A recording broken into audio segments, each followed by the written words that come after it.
What if I told you the biggest growth lever in your business isn't getting more customers? It's keeping the ones you already have. And most companies are completely ignoring the customers they have in hopes they'll continue to find new ones. I found that over the years, marketing teams are obsessed with one thing: traffic, leads, sales. Getting people in the door, getting people on the phone, and just trying to sell people. But here's the problem. The moment someone buys, the marketing usually stops. And that's exactly where businesses start losing money. Because if customers don't get results, they don't come back. They don't refer, and they don't trust you. But this math can change everything. And let me put this into perspective. Let's say you have a $50 per month customer. If your retention is around 80%, that customer might be worth a couple $100. But if you improve retention just a little, say 90%, you can literally double your customer lifetime value. Get to 95% and you can double it again. This isn't linear growth. This is compounding, just like interest,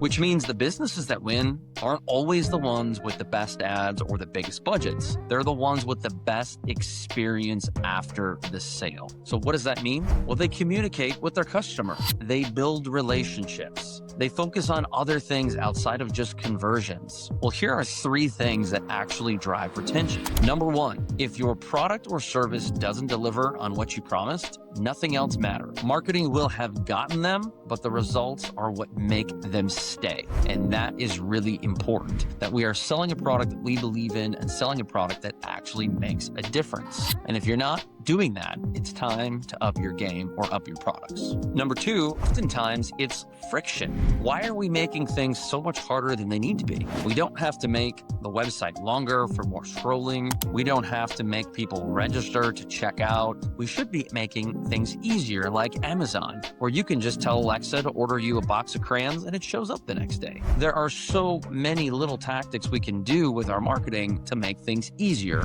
not more difficult. Because remember, the easier and the faster someone can convert, the less work you have to make them do, the more probable it is you're going to get conversions. And customers will stick when things are easy. We love easy. And the third one is recognition and relationships. Customers don't want to feel like a number. I can tell you that, and I'm sure you feel the same. They want to feel seen, they want to feel heard, and a simple message, a simple check-in, just a very simple, hey, we've noticed you haven't logged in for a while. Ask for feedback. Oftentimes, asking for feedback or throwing a survey out there is a great way to get the input from your clients. Not only that, doing things like customer rewards, customer satisfaction guarantee, just things to know that you care and you value their opinion. The fourth and final one here is the bigger opportunity, and it's something that I've worked really hard to get myself past over the years, and it is shifting that most businesses think they need to make a sale. We want to stop that mindset. We want to get past it and start thinking of this as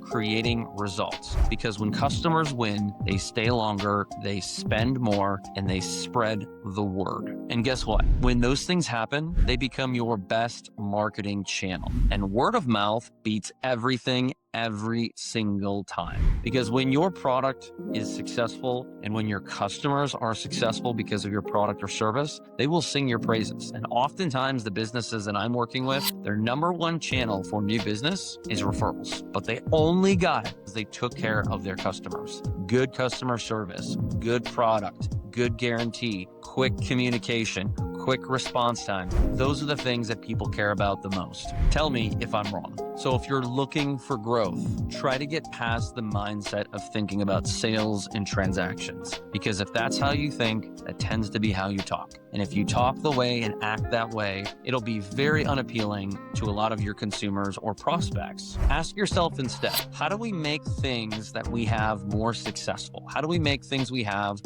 more frictionless? And that could be booking appointments. It could be your website. It could be your checkout process. It could be your offer. It could be things you're just doing internally in terms of running your business. The answer is not to make things more complicated, because the confused mind says no. It's to make things easier, not just for your own business internally, but for your consumers. And if you take care of your customers, I promise you will have a growing business, because that is where the real money is. What do you think?